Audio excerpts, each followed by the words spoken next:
Hey Monarch families, good evening. This is Mr. Embry coming to you with our virtual community presentation. Wanted to review some protocols and procedures we'll be following as we reopen. I also wanted to start with the fact that we are receiving quite a few emails, and so this slideshow and the questions at the end reflect everything I've received up to the point of producing this. I will be producing another Q&A document that I'll be sending out early Thursday morning, so you'll have that in time before the deadline for making your choice on how you want to return to school. So with that, let's move on. Our goals tonight, obviously we want to review the PUSD guidebook and industry standards and guidelines that we're following. A lot of the questions I'm getting around what happens if a student tests positive for COVID or a staff member tests positive, that's completely covered in the PUSD guidebook, so I really encourage you to go there and read through that carefully.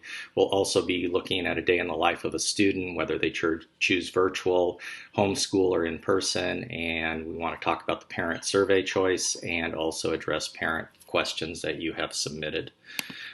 First up, our commitments. Obviously, we're committed to safety. We are enhancing the learning experience.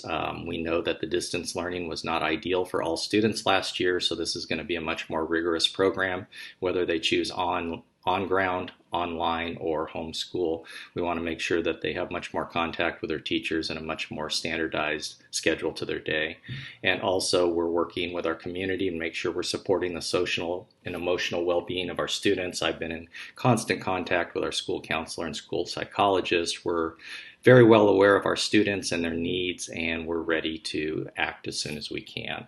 Next up, we have PUSD guidebook. Again, I recommended that, and that's a good one to take a look at. There's a lot of information in there, as well as the California Department of Public Health guidelines that are available for you as well.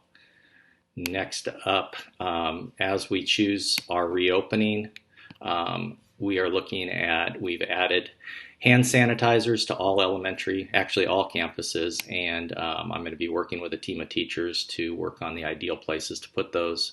Obviously, the high traffic locations around our campus. I'm not going to read all these points, but just to highlight a few. Our custodial staff has been equipped with electrostatic disinfectant sprayers, so they'll have those, and we'll be making use of those. They're being trained. We've also ordered posters for physical distancing. The district has purchased enough face masks for every student and staff. And then we will be going over the face covering requirements and recommendations for the students and staff. And of course, if you check our website, we do have a reopening document, and that will be continually updated as we continue to move forward. I know there's not a lot of detail in certain areas of the plan, but we need to actually physically get back on campus, start walking the campus, and really hammer out the details to what it will look like when we enter and exit, as well as recess, lunch, and snack time. So safety measures, we're going to talk about the staff and student health screenings. Students, if they ride the bus, they will be checked before they get on the bus, and of course the buses will be sanitized before the kids get on and after they leave and after every trip that they make. We also will talk about students who become ill at school and managing staff and students who test positive, as well as the required notifications that go along with that. So here we go with our reopening plan. Before school, you can read through that. Basically, we're just asking you to check and make sure that no one in your family are over 100 degrees or have any symptoms of COVID. When you do arrive on campus, we're going to have stations set up to do temperature checks and ask a series of screening questions. They're probably very typical to the ones you've been asked before. And then we're going to stagger the student arrival times and locations. So what I have here may or may not reflect the most accurate information after I work with the staff to figure out the exact traffic flows and patterns, but this is just an example of what we're going to be doing. Obviously, the goal is to ensure physical distancing and be able to screen the kids in an effective manner before they come onto campus. And then parents, I wanted to point this out, the last bullet here, if you are bringing your child to school and you do choose to walk up to the check-in station, we're going to ask that you wear a mask when you do that. And at this point, even though we love our parent volunteers, we are going to start the year, if we are physically on campus, without any parent volunteers, and then we're going to slowly phase that in as guidelines dictate. And then the other bullet in there, it's the third one from the bottom. You've probably read this in the news, but the recommendation right now is masks are mandatory for our 3rd, 4th, and 5th graders. They are strongly recommended for our TK through 2nd graders. Moving along here. Right now we're envisioning 3 check-in stations. There's a possibility for a 4th. Obviously we're going to utilize our kindergarten gate, our front gates, and our main gate to the playground. For those of you who are familiar with our campus layout, we may also utilize, there's a small gate next to room G1 by the bike racks. That may also be a possibility. We're going to walk the campus and see if that makes sense. We will have kids on the playground. In the playground, we are working on a plan to separate the different areas, so the kids will be separated by grade level, and we want to manage the traffic flow on the playground as best we can. And then I'm also going to work with the staff on a pickup plan, because obviously we don't want our students coming in mass as they go through those main gates to the main part of the campus. And let's see, move on to our next slide here. As I mentioned before, recess, we're going to separate out the playground area, and according to grade level and class cohorts, recess schedules have been adjusted and will continue to be adjusted as I get input from the staff and we try to figure out the best way to do that. In the lunch, if you're familiar with our lunch area, we have a fairly large lunch area, so we are going to be marking out different tables, and we're going to be staggering where the students sit, ensuring spacing. Seating the kids with their cohort groups, and we have a vision of utilizing half of the lunch area for one grade, and then as that grade moves out to play, we'll sanitize that area, and then the following grade level can come in right on top of them, so that should work out pretty well. School dismissal, again, it's going to be very similar to our arrival procedures. We're going to stagger the times that the kids get out. We're going to let some kids leave slightly earlier than their designated end of school time, especially students riding the bus. We want to get them on the buses and get the buses going. And then we're also going to designate several areas for parents to arrive if you want to pick up your kid in person. And then we'll also be managing traffic flow. If you want to pick up from your car in front of the school, we'll have a way to stagger the kids and make sure they're spaced out 6 feet apart. Again, talking about the check-in stations, you can read this more closely when I share the PowerPoint, but this is just a general idea of what we have. I'm sure it'll be refined a little bit more as we move forward, but I just wanted to give you kind of a basic idea of what that might look like and how we're preparing.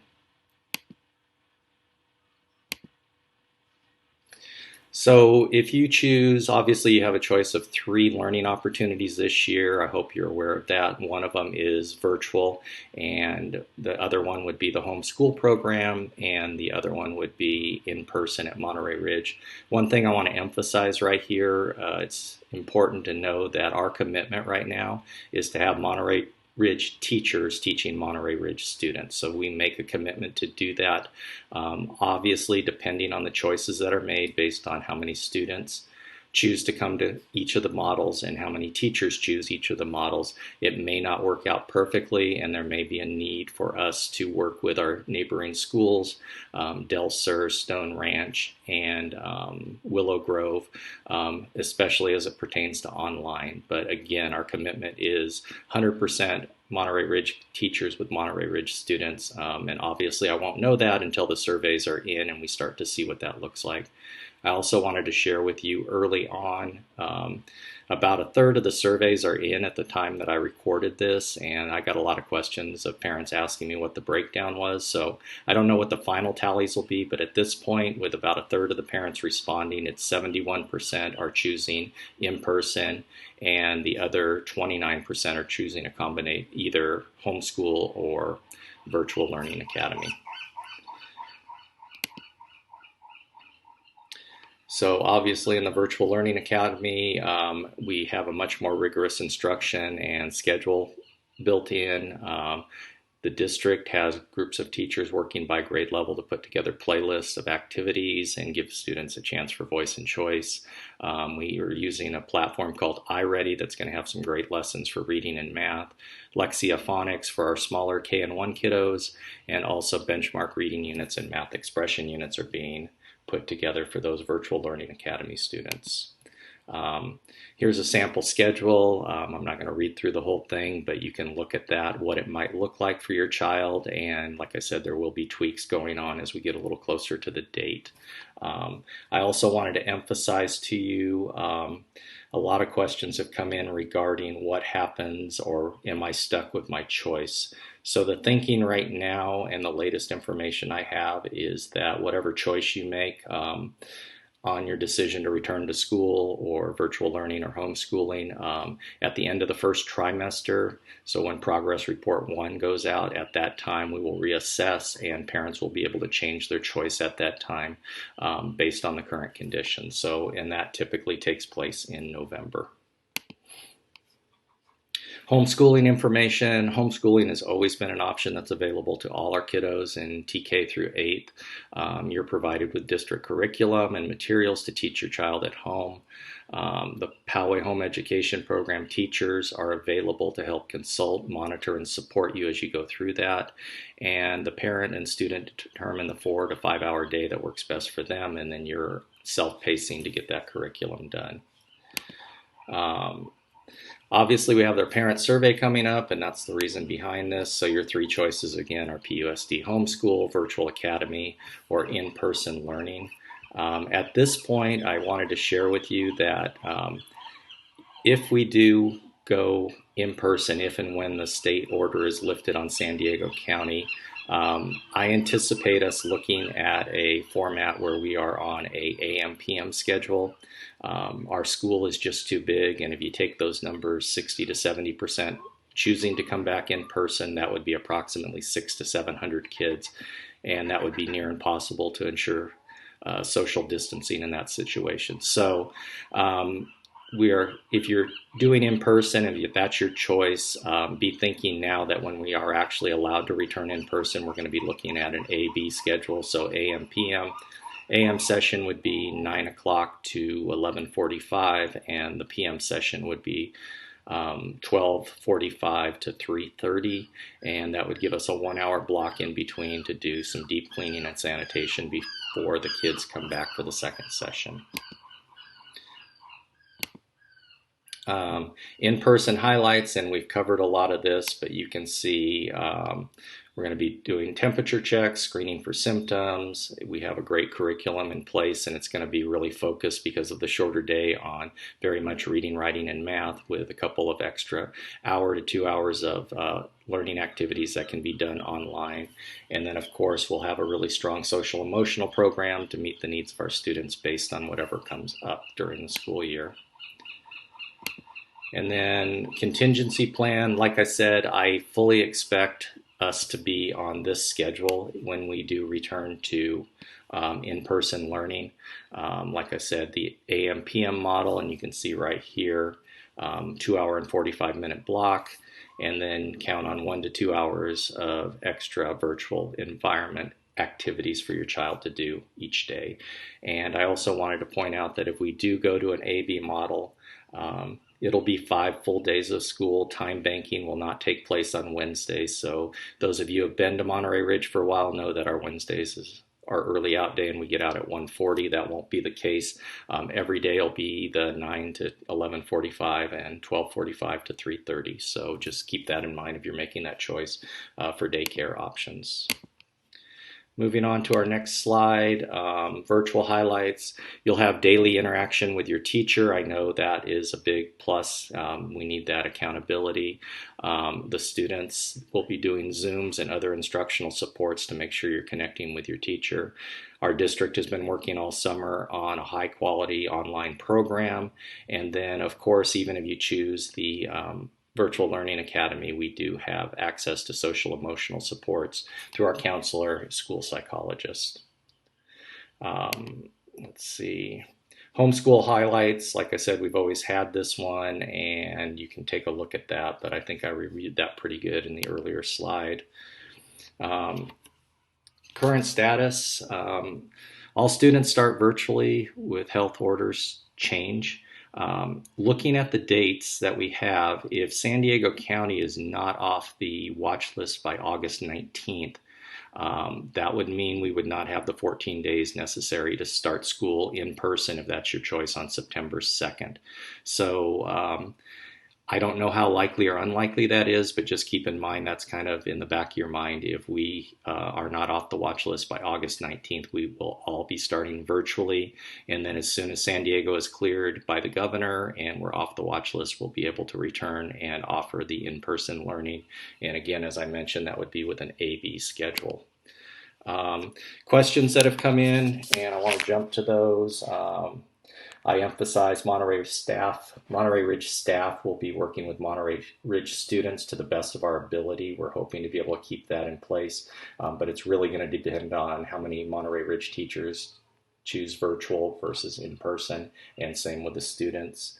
Our special ed students, we have really worked hard on that to make sure that we are meeting the needs of the students. We will be, regardless of what model you choose, you can expect to be getting a very rigorous program for your child. We're also going to keep our special ed students in cohorts to make sure that they get the best support possible. And we're working with our support staff for occupational therapy, speech therapy, and all those related services to make sure that those happen on a much more regular basis and in a better quality than they happened when we had to go to distance learning back on March 13th. Again, please check our website for updates, and also look at the district website for the PUSD reopening plan. Once I get final numbers, I know a lot of you are very interested in knowing what those percentages are. I will share what those totals are as soon as the district collects all that data and gives it to me. And as I mentioned earlier, in case you missed it, like I said, it was about 71% at this point, with a third of the surveys in choosing to come to school in person. I had a question about fifth grade band. At this time, I honestly don't know what that's going to look like, but if I get that information, I will post it on our website. As I emphasized a little earlier, the A/B schedule will be in play when we return in person, and also it'll be 5 full days of school, no time banking, no early out on Wednesday. And then I talked about your choice. Whatever choice you make, you'll be able to change that choice at the end of trimester number 1 when the first progress report goes out. Let's see, class size I was asked about. That's a great question. So if we go on an A/B model, we're looking at between 12 and 13 kids per session in TK through third, and we're looking at about 16 or 17 kids per session in grades 4 and 5.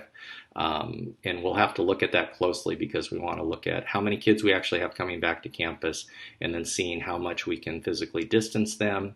And if you're familiar with our campus, you know we have village areas and other areas that we can utilize, and with the help of instructional aides to supervise. So I think we'll be able to spread out pretty nicely with the AV model going on.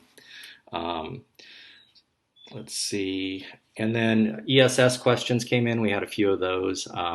ESS has not finalized what their plan will be. Again, it's going to depend a lot on the survey results and how many kids choose to be here in person. But ESS will be available in some capacity to support your child, whether they're a morning session or an afternoon session, so that you're able to work and then pick your child up later in the day or drop them off later in the morning. So we will figure that out, and we will get very detailed ESS information. I talked to our ESS supervisor, Sarah, this morning, and she says check back on our Monterey Ridge website. She's going to be updating all the ESS information as it becomes available. Also, I wanted to remind you that we are going one-to-one as a district, so regardless of what learning format you choose, every single student in Poway Unified will have their own Chromebook, and that should ease a lot of the issues that we had with students and technology. So whether you're on ground, virtual, or homeschool, you will have access. You will be given a Chromebook this year. And again, I mentioned no parent volunteers to start the year, but I can definitely see a point where we might get to where we need to use parent volunteers very strategically to help us social distance and supervise students in the village and common areas as we move ahead. So look for more updates on that. And I just wanted to close with saying that obviously these are very unprecedented times. I've been a principal for over 20 years, and there's not much that I've done that really applies to this scenario, but I can assure you that we have a fantastic staff, support staff, and as a team, we're working daily to figure this out. And I can promise you we will do the best that we can to make sure your children are safe regardless of what model you choose. And then just in closing, I wanted to let you know, please do not hesitate to reach out to me. You can email me, and I will get back to you as fast as I can with those questions and answers. And then I will also be putting out a Q&A doc. And finally, I anticipate doing several more of these prior to the start of the school year just to keep you in the loop. It may be a live form as I'm trying to figure out that technology, or it may be recorded messages. But either way, we'll be doing something like that to keep you in the loop as best as possible. And then finally, our office will be open, not open, but we will have staff in the office on August 3rd. So if you need to call or get any questions answered, or you have paperwork or documents that you want to drop off, the office you call, set up a time, and we will be able to do that for you. That's it, Monarchs. Hope you're all safe and well, and I'm looking forward to seeing you, whatever that looks like, virtually or in person. Take care. Be safe.